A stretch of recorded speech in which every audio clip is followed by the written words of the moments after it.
December 7th, 1941, 7:48 a.m. The sun is just rising over the Hawaiian island of Oahu when the first wave hits. Over 350 Japanese aircraft descend on Pearl Harbor in one of history's most devastating surprise attacks. In less than 2 hours, 2,400 Americans would be dead, 8 battleships destroyed or damaged. The United States, completely unprepared.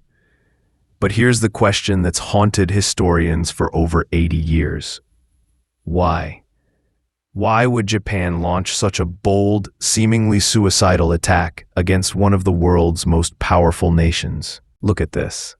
Japan is over 4,000 miles away from Hawaii. This wasn't a heat-of-the-moment decision. This was calculated, planned, inevitable. Today, we're going to uncover the real reasons behind Pearl Harbor. And I promise you, it's way more complex than what you learned in school. Before we dive into December 7th, we need to rewind the clock. Because the story of Pearl Harbor doesn't start in 1941. It doesn't even start in the 1930s. To truly understand why Japan attacked Pearl Harbor, we need to go back decades to a small island nation with big ambitions. For most of its history, Japan was isolated, cut off from the world. But in the late 1800s, something changed. Japan looked around at the world and saw Western powers, Britain, France, the United States, carving up Asia and the Pacific like a Thanksgiving turkey. And Japan thought, we're not going to be the turkey. We're going to be at the table. So they modernized fast, and they started winning wars. In 1894, they defeated China.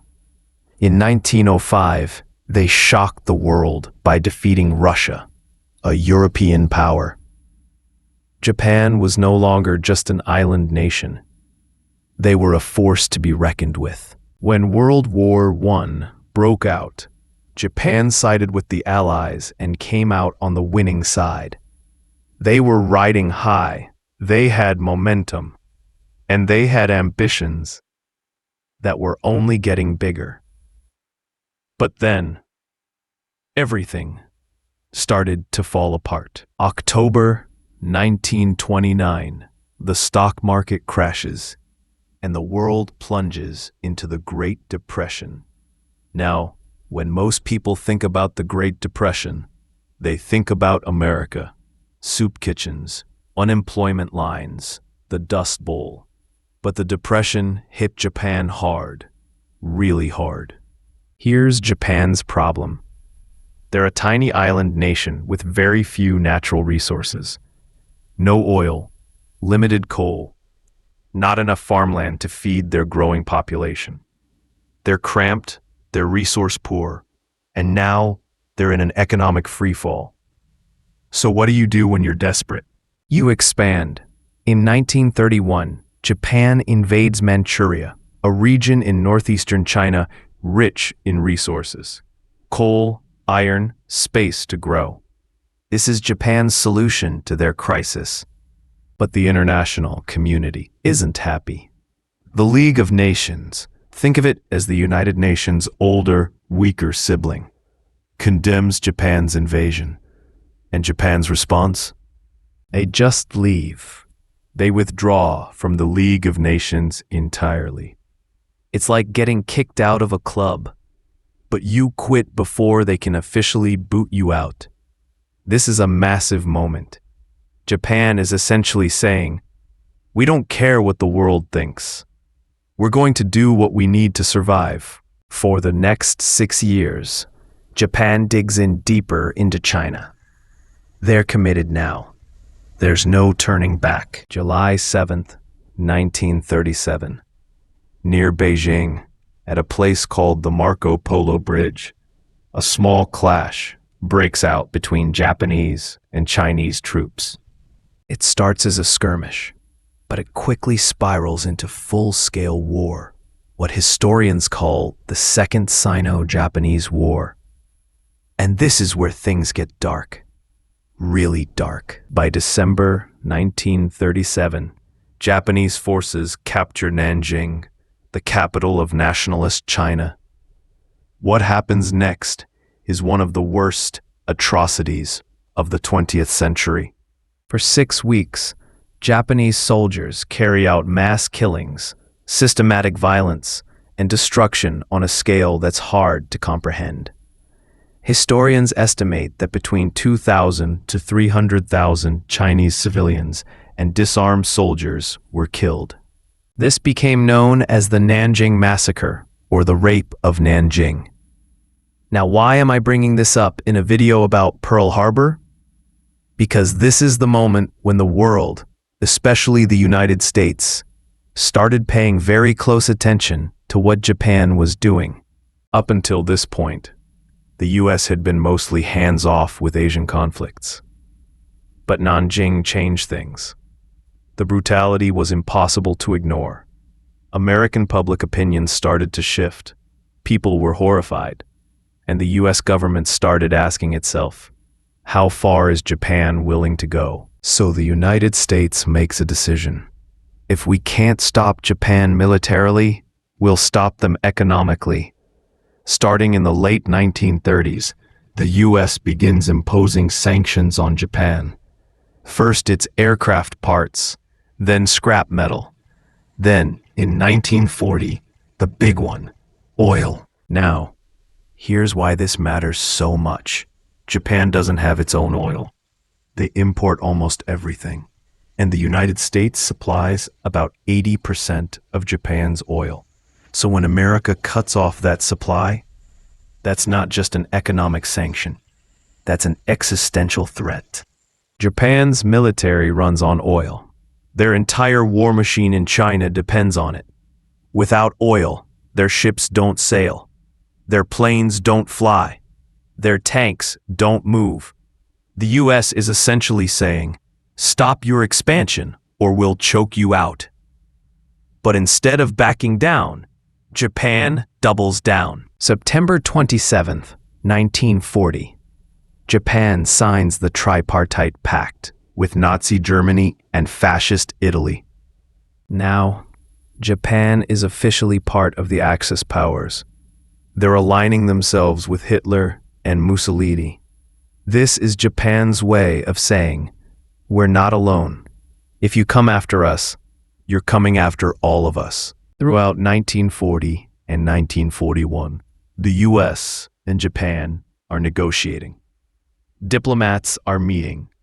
There are talks, proposals, counter-proposals. But here's the thing. Both sides are essentially talking past each other. America wants Japan to withdraw from China and stop its expansion. Japan sees this as the West trying to keep them down, trying to prevent them from becoming a true world power. These negotiations, they're going nowhere, and Japan knows it. Enter Admiral Isoroku Yamamoto, the mastermind behind the Pearl Harbor attack. Now here's something fascinating about Yamamoto. He actually opposed war with the United States. He studied at Harvard. He traveled America. He understood American industrial power better than most Japanese leaders. Yamamoto knew that in a long war, Japan couldn't win against America. The US had too much industrial capacity, too many resources, too much manpower. But Japanese leadership was moving toward war anyway. So Yamamoto said, if we're going to do this, we have exactly one shot. We need to hit them so hard, so fast, that they can't recover. And that's where Pearl Harbor comes in. In May 1940, the US had moved the Pacific Fleet to Pearl Harbor as a show of force, a way to intimidate Japan into backing down. But to Yamamoto, this was an opportunity. Think about it. Pearl Harbor is 4,000 miles from Japan. It's isolated. The Americans don't think Japan would dare strike that far from home. That's exactly why Yamamoto wants to hit it. For months, Yamamoto and his team plan in absolute secrecy. They study the harbor. They train pilots. They build special torpedoes that can work in shallow water. The goal isn't just to damage the Pacific Fleet. The goal is to destroy it completely, to cripple American naval power in the Pacific so thoroughly that the U.S. would be forced to negotiate peace. From Japan's perspective, this isn't aggression. This is survival. They're surrounded by Western powers. They're being economically strangled. They see war as inevitable. So they decide, if war is coming, we strike first. December 7th, 1941, 7:48 a.m. The first wave of Japanese aircraft appears over Pearl Harbor. For the next 2 hours, it's chaos. Bombs rain down. Torpedoes streak through the water. Ships explode. Oil spreads across the harbor and catches fire. The USS Arizona takes a direct hit to its ammunition magazine. It explodes with such force that the blast is felt miles away. 1,177 men are killed instantly. Nearly half of all American deaths that day. By the time the smoke clears, the numbers are staggering. All 8 U.S. battleships damaged or destroyed. Over 300 aircraft destroyed or damaged. 2,403 Americans killed. 1,178 wounded. From Japan's perspective, the attack is a stunning success. They've accomplished their mission with minimal losses. Only 29 aircraft shot down. Admiral Yamamoto receives the news and allows himself a moment of satisfaction. But it's short-lived, because the attack, for all its devastation, had critical failures. The Japanese bombers missed the oil storage tanks. They missed the repair facilities. And most importantly, not a single American aircraft carrier was at Pearl Harbor that day. All 3 Pacific carriers were out at sea on various assignments. Those carriers would prove to be absolutely crucial in the months to come. The next day, President Franklin D. Roosevelt addresses Congress. Yesterday, December 7th, 1941, a date which will live in infamy. Within hours, America declares war on Japan. 3 days later, Germany and Italy declare war on the United States. America is now fully in World War II. At first, it looks like Japan's gamble is paying off. In the months following Pearl Harbor, Japanese forces sweep across the Pacific and Southeast Asia like wildfire. They capture the Philippines, British Malaya, Singapore, Burma, the Dutch East Indies, modern-day Indonesia. By early 1942, Japan controls a massive empire and has access to all the resources they desperately needed. Rubber, oil, tin, rice. It seems like Yamamoto's plan worked. But remember what I said earlier? Yamamoto knew Japan couldn't win a long war. And America is mobilizing. Fast. Factories that made cars are now making tanks. Shipyards are working around the clock, building new warships. Millions of Americans are enlisting. The sleeping giant is waking up. June 1942. Just 6 months after Pearl Harbor, the Battle of Midway. This is the moment everything changes. In a single battle, the U.S. Navy destroys 4 Japanese aircraft carriers. The heart of Japan's naval power. The carriers that weren't at Pearl Harbor, they're the ones winning at Midway. The tide of the Pacific War turns decisively. From this point forward, Japan is on the defensive. The attack that was supposed to cripple America's ability to fight back had instead united a previously divided nation and given them a cause worth fighting for. Pearl Harbor didn't win Japan the war. It guaranteed they would lose it. So why did Japan attack Pearl Harbor? It wasn't because they were cartoon villains. It wasn't random aggression. It was a calculated decision made by a nation that felt cornered, economically strangled, internationally isolated, and convinced that war was their only path to survival as a great power. They misread America's resolve. They underestimated American industrial power, and they gambled everything on a surprise attack that would ultimately backfire in ways they never imagined. The attack on Pearl Harbor killed over 2,400 Americans and pulled the United States into the bloodiest war in human history.